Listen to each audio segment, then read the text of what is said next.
Hello दोस्तों, स्वागत है आपका इस वीडियो में। दोस्तों, आज की वीडियो थोड़ी अजीब है पर बड़ी मज़ेदार भी है। वैसे तो दुनिया में हर तरह के लोग होते हैं। कुछ लोग बहुत अमीर होते हैं तो कुछ लोग मिडिल क्लास भी होते हैं, फिर लोअर मिडिल क्लास और आखिर में वो लोग आते हैं जिनके पास कुछ नहीं होता। उन्हें 2 वक्त का खाना खाने के लिए भी भीख मांगनी पड़ती है। दोस्तों, ज़्यादातर हम बहुत अमीर इंसान को देखकर शौक हो जाते हैं, पर क्या हो अगर आप रास्ते के भिखारी को भीख दें और बाद में आपको पता चले कि वो भिखारी आपसे भी ज़्यादा अमीर है, फिर तो आपको उससे भी बड़ा शौक लगेगा। आज की इस वीडियो में मैं आपको कुछ ऐसे ही शौक देने वाला हूँ, तो बने रहना आखिर तक हमारे साथ। आज हम आपको बताएंगे दुनिया के टॉप 10 भिखारियों के बारे में। दोस्तों, आपने अभी तक इस चैनल इंडिया इन्फो को सब्सक्राइब नहीं किया है तो सब्सक्राइब करके बेल आइकन ऑल कीजिए। इस लिस्ट की नंबर 10 पे है आयशा। आयशा एक सऊदी अरेबिया की रहने वाली बूढ़ी औरत थी जिसकी उम्र करीबन 101 साल थी और उसे दोनों आंखों से दिखाई भी नहीं देता था। आयशा सऊदी अरेबिया के जेदा शहर में भीख मांगा करती थी। जब लोग इतनी बूढ़ी और ना देखने वाली औरत को भीख मांगते देखते थे तो उसे कुछ ना कुछ पैसे देते थे। आयशा के मरने के बाद यह पता चला कि वो इतनी भी गरीब नहीं थी। उसके घर से 30 लाख सऊदी रियल कैश में मिले। अगर यह भारतीय रुपए में देखे तो करीबन 5 करोड़ 85 लाख रुपए होते हैं और इसके अलावा 10 लाख रियल की ज्वेलरी भी मिली। अगर यह भी भारतीय रुपए में देखे तो करीबन 2 करोड़ रुपए होती है और इसके अलावा 4 करोड़ की प्रॉपर्टी भी मिली। लेकिन उसने एक अच्छा काम किया था। उसने मरने से पहले एक विल बनाई थी कि उसके मरने के बाद उसकी सारी प्रॉपर्टी गरीब बेसहारा लोगों को दी जाए जिसे वह जानती है। 9th पोजीशन पे है संभाजी काले। संभाजी काले इंडिया के सबसे अमीर शहर मुंबई में रहते हैं। संभाजी काले और उसका परिवार भीख मांगकर अपनी जिंदगी गुजारते हैं। संभाजी काले और उसका परिवार करीबन 1500 से 2000 रुपए भीख मांगकर कमा लेते हैं। संभाजी काले मुंबई के आजाद मैदान या छत्रपति शिवाजी महाराज टर्मिनल स्टेशन पर भीख मांगते दिखाई गए हैं। ये दिन भर में 8 से 10 घंटा भीख मांगते हैं। संभाजी काले ने अपने कुछ पैसे कुछ कंपनियों में भी इन्वेस्ट किया है। संभाजी काले के मुंबई में 3 घर हैं, जिसमें से एक फ्लैट है और 2 घर चोल में है। दोस्तों, मुंबई में चोल में घर होना भी एक अच्छा खासा प्रॉपर्टी है। 8th पोजीशन पे है भरत जैन।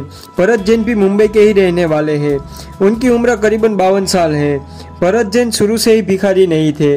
वो अपने बच्चों का करियर अच्छा बनाना चाहते थे, इसलिए वो पैसे मांगा करते थे। ऐसे ही पैसे मांगते मांगते उन्हें भीख मांगने की आदत हो गई। वह ज्यादातर मुंबई के पेरल विजन में भीख मांगते नजर आए हैं। भरत जैन भीख मांगकर महीने भर में करीबन 75,000 रुपए कमा लेते हैं।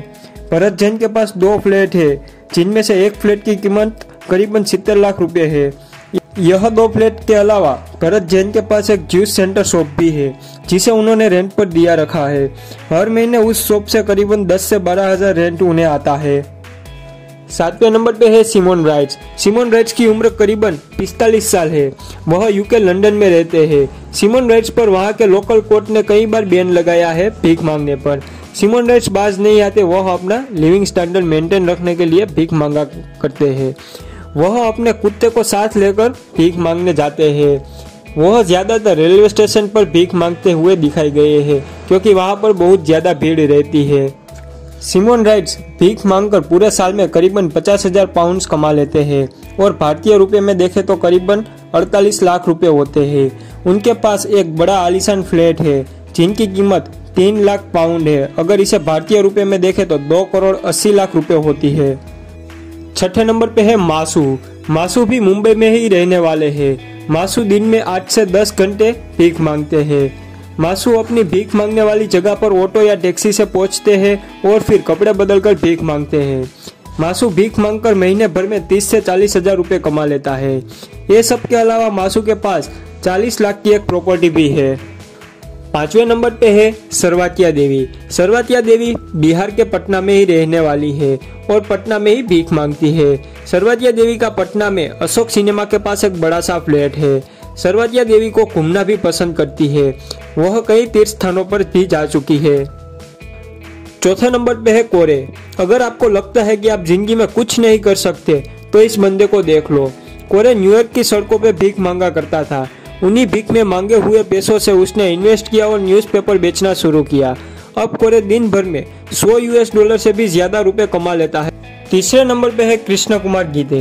कृष्ण कुमार मुंबई का ही रहने वाला है। यह बंदा पुराने कपड़े पहनकर भीख मांगता है। कृष्ण कुमार गीते चरनी रोड के करीब में एक जगह है सीपी टैंक, वहां से भीख मांगता है। कृष्ण कुमार दिन भर में करीबन 2000 से 2500 तक भीख मांगकर कमा लेता है। दिन भर भीख मांगने के बाद वह अपने नाला सुपारे में आया हुआ एक बड़ा आलीशान फ्लैट में रहता है और मजे से जिंदगी जीता है। दूसरे नंबर पे है Ted Williams. Ted Williams US का रहने वाला है। इस बंदे का एक बुरा वक्त हुआ करता था जब ये ओहायो की सड़कों पे भीख मांगा करता था। इसे कभी खाना नसीब होता था तो कभी नसीब नहीं भी होता था, लेकिन इसे गाने गाने का बहुत बड़ा शौक था। एक दिन ऐसे ही भीख मांगते हुए टेड विलियम्स गाना गा रहा था और एक रिपोर्टर ने नोटिस किया और उसका वीडियो बना दिया और टेड विलियमसन का यह वीडियो वायरल हो गया। उस दिन से टेड विलियमसन गाना गाकर पैसे कमा लेता है। पहले नंबर पे है रोंगफेंग। रोंगफेंग चाइना का रहने वाला है। एक टाइम था रोंगफेंग सड़कों पे सोया करता था और भीख मांगा करता था। उसे कभी खाना नसीब होता था तो कभी नहीं भी होता था। एक दिन रोंगफेंग नूडल्स के शॉप के बाहर पड़ा हुआ मिला और उम्मीद कर रहा था कि कोई खाना दे दे। तभी उस नूडल्स की शॉप पे से एक लेडी बाहर निकली। उसने रोंगफेंग को उस हाल में देखकर उसे थोड़ा खाना दिया और उससे थोड़ी देर तक बात की। उस लेडी को बात करके ऐसा लगा कि वह भिखारी नहीं है, बस उसके हाल बुरे हैं। रोंगफेंग ने उस लेडी से कहा कि वो भीख मांगना नहीं चाहता। उस लेडी ने रोंगफेंग की मदद की और उसे कुछ पैसे दिए। उस पैसों से रोंगफेंग ने बिजनेस स्टार्ट किया और उस बिजनेस से उसने ऊंची सफलता हासिल की और अमीर बन गया। और रोंगफेंग ने खुशी से 1,63,000 US$, भारतीय रुपए में देखे तो करीबन 1,10,00,000 रुपए होते हैं, उसने उस लेडी को गिफ्ट दिए। तो दोस्तों आज के वीडियो में बस इतना ही। आपको वीडियो पसंद आई हो तो वीडियो को लाइक शेयर जरूर करना और इस चैनल को सब्सक्राइब करके बेल आइकन ऑल कीजिए। Thank you.